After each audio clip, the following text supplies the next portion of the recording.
Raja AMPAT is a diver's paradise. The Raja AMPAT Dive Lodge is the gateway to that diver's paradise.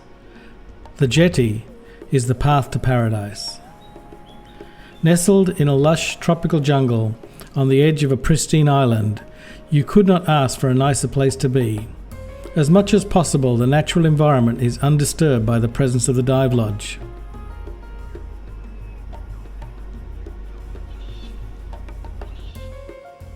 But let's wind the clock back to the start of the journey. I started at the ultra-modern Singapore airport, a popular starting point for any dive trip. The journey to Raja Ampat Sorong Airport can go via Jakarta and Makassar, Bali and Makassar, or via Manado, whichever suits your timing. These days, Sorong is served by several airlines, all equipped with modern jet aircraft. I chose to travel on Garuda.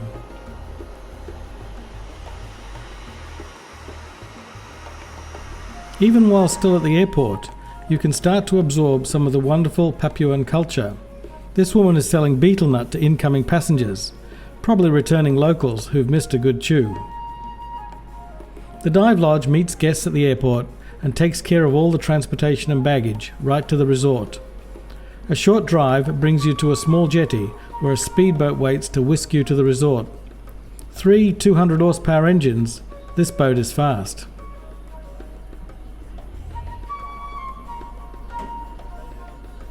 The next hour and a half is spent relaxing on the speedboat as it exits the port of Sorong and flies over the calm waters out to the resort.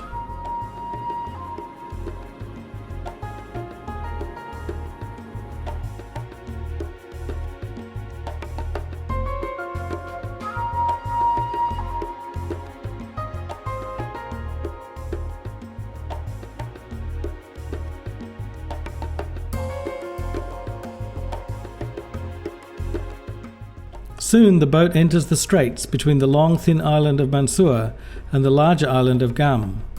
After a couple of small villages, the Raja Ampat Dive Lodge appears, nestled between the beach and the mountain, blending into its surrounds.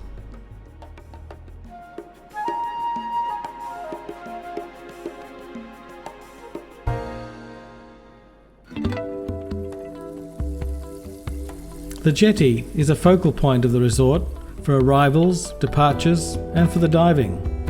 It's also a great dive site itself, but more of that later.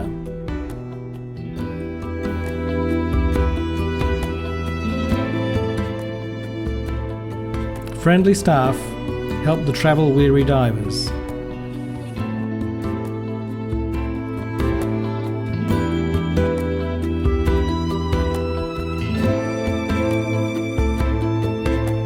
A welcome drink and a cool towel is a sign of the great hospitality experienced throughout a stay at the Raja Ampat Dive Lodge. Around the lodge, one sees cultural artifacts from both Papua and Bali, the home of the resort owners, including a small Balinese temple. A large carved chess set provides amusement between dives. The rooms are large, comfortable, and well appointed, while fitting well with the local surroundings. The rooms are comfortable, air-conditioned, and roomy, combining a local rustic feel with modern amenities. What's really special is the view from the rooms. Plants, the beach, and then the sea, right outside the window.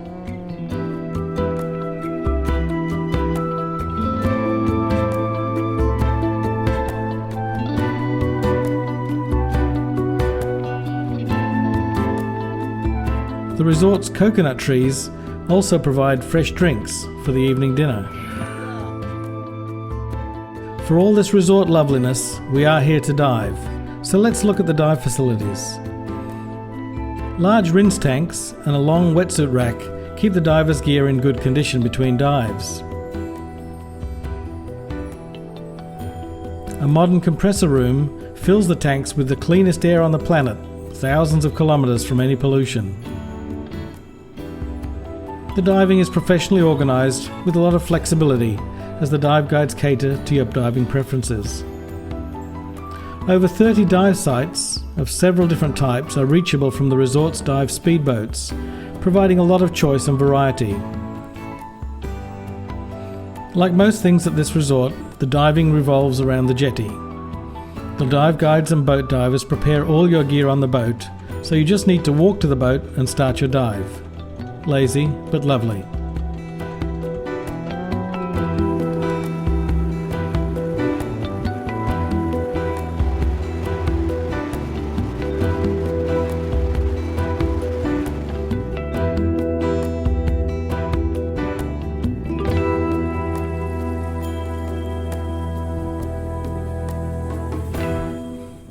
Within minutes of arriving at the Manta Sandy coral bommies, the first manta ray shows up. These two bommies are a popular cleaning station for the mantas. In 1 hour, I saw 6 mantas arrive, and each spend up to 15 minutes swooping around the coral heads. As the manta hovers or glides over the coral, small fish swim out and pick tiny parasites off their skin. The mantas are accustomed to divers and will approach quite closely, sometimes passing within a few centimetres. If several divers are there at the same time, the dive guides have agreed a system where the divers form a line marked by a row of dead coral so that they can all see the manta rays without interfering with each other's view.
Sometimes the mantas arrive in pairs or larger groups, usually swimming one behind the other.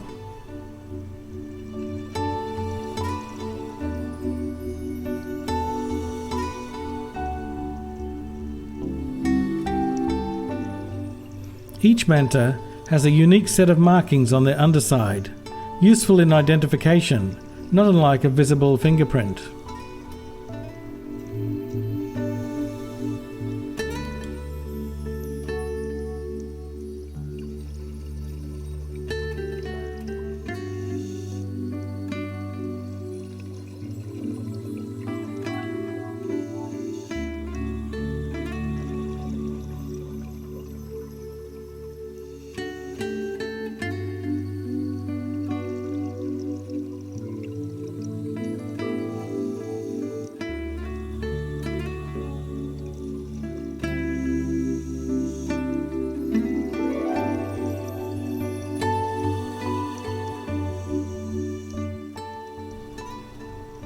Spending an hour in the company of manta rays is a wonderful experience, on its own enough to earn the Diver's Paradise designation for Raja Ampat.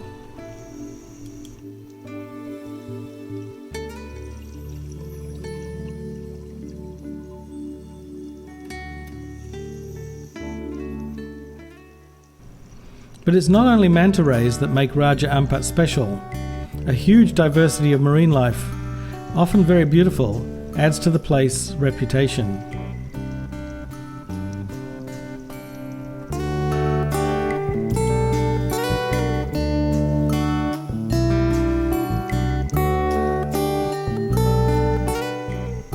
Two Nemo clownfish nestle into their protective anemone.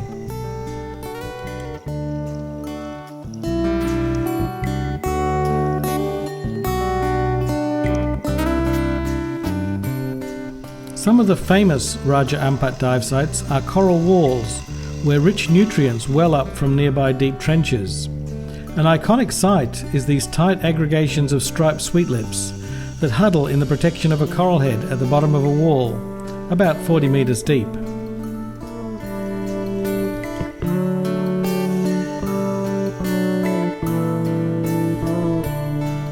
Raja Ampat is famous for its marine diversity. One marine biologist, Dr. Gerald Allen, counted over 280 fish species on a single dive in Raja Ampat. There are at least 20 species in this single video clip. It's always worth looking back and up to see what's up there. A group of barracuda hover off the wall.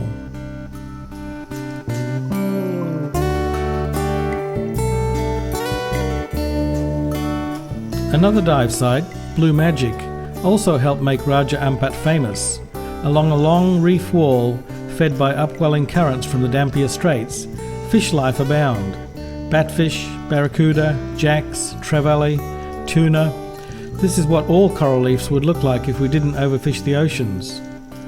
Morning is an exciting time on the coral reef. Many predators are still hunting, generating a tense nervous atmosphere, especially among the prey species.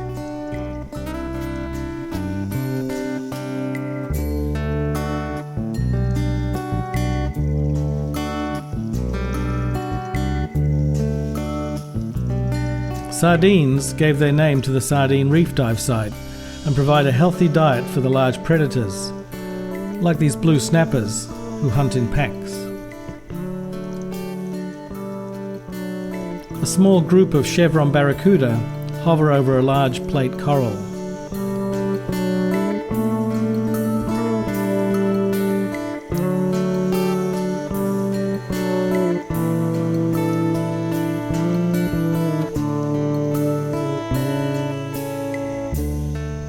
This porcupine fish is so large that it warrants its own attendant remora, normally found on large marine creatures like whale sharks.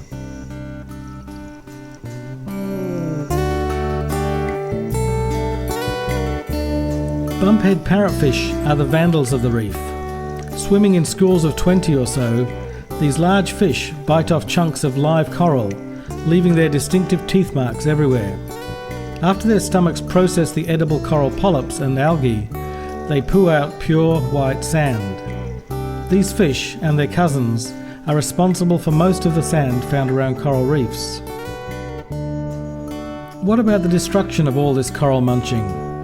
Marine biologists believe that, while there is some short-term destruction, their vandalism is keeping the reef healthy by removing algae that could, otherwise, get out of control and swamp the corals. Pretty anthias swim close to the protective coral while feeding on plankton in the passing currents.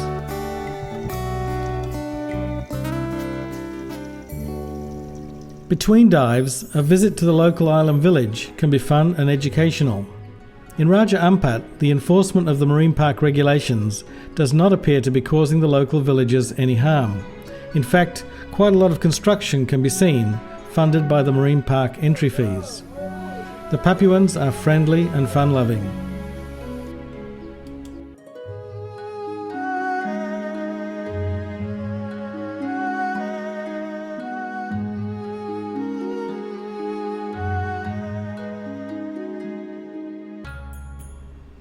Western Mansour has a number of dive sites, characterized by the plankton in the water. This gives everything a greenish tinge, but it also feeds a huge population of marine life, like this turtle sleeping under a coral. Myriad glassfish swim over the corals. A small blue-ringed octopus moves from one hole to the next.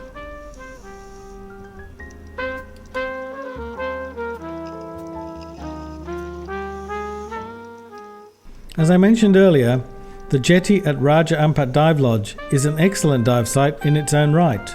Thousands of fish gather under the jetty.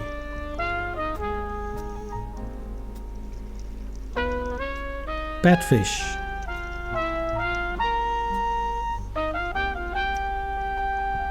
Scorpionfish. But the jetty is also a great place for a night dive.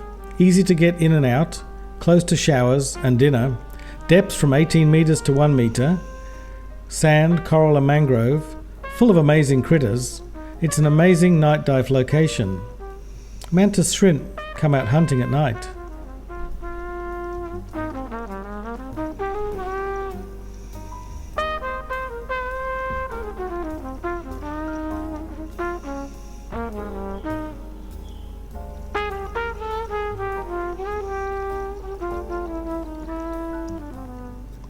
Many species of nudibranch live around the jetty.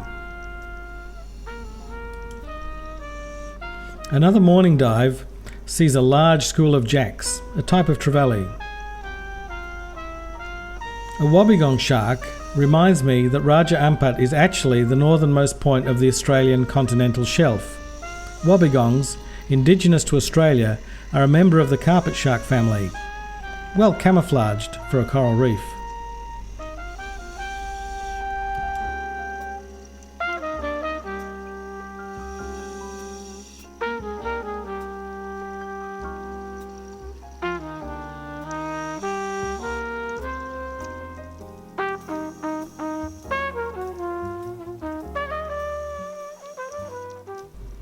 The bottom-dwelling Raja Ampat walking shark is unique to this region.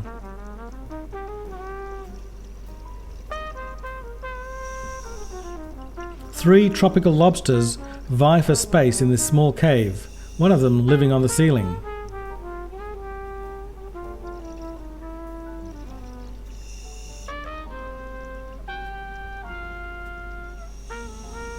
Some of the giant clams at Raja Ampat are so huge that fish live inside them. The blue dots on their mantle are rudimentary eyes that trigger the slow process of closing the clam when something large swims over the top.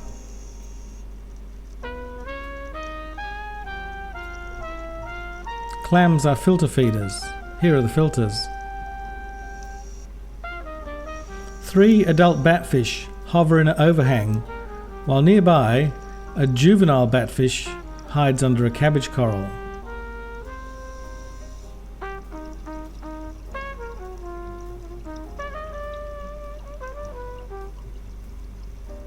A curtain of glassfish slowly dissolve, revealing a small group of striped sweetlips huddling under a coral bommy.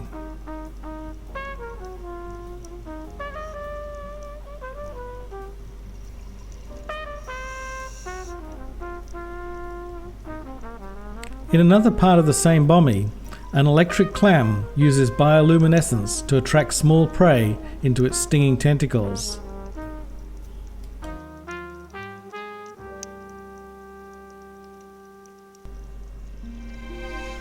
Another dive site, Myascon Reef, is famous for its huge schools of colourful fish. Sit back and enjoy this marine show.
My dive guide, Sandro, hangs with a large school of yellow snapper and demonstrates his skill in making bubble rings during the safety stop.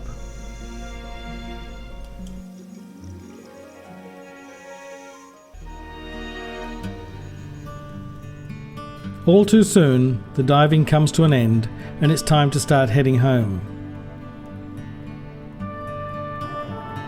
The resort staff wave goodbye to departing guests as the powerful engines glide the speedboat out over the reef.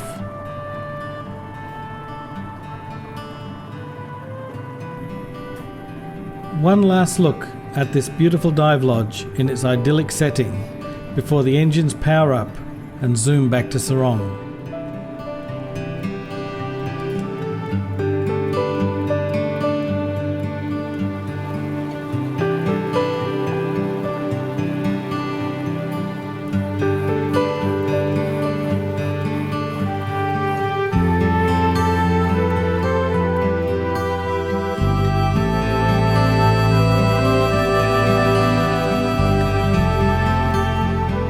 The Raja AMPAT Dive Lodge staff look after their guests all the way to the airport. While the Sarong airport is not quite as good as Singapore's, it serves its purpose, and they are constructing a new terminal building. The modern Garuda jet whisks the divers away on their journey home, their head and their cameras full of great memories of the Raja AMPAT Dive Lodge.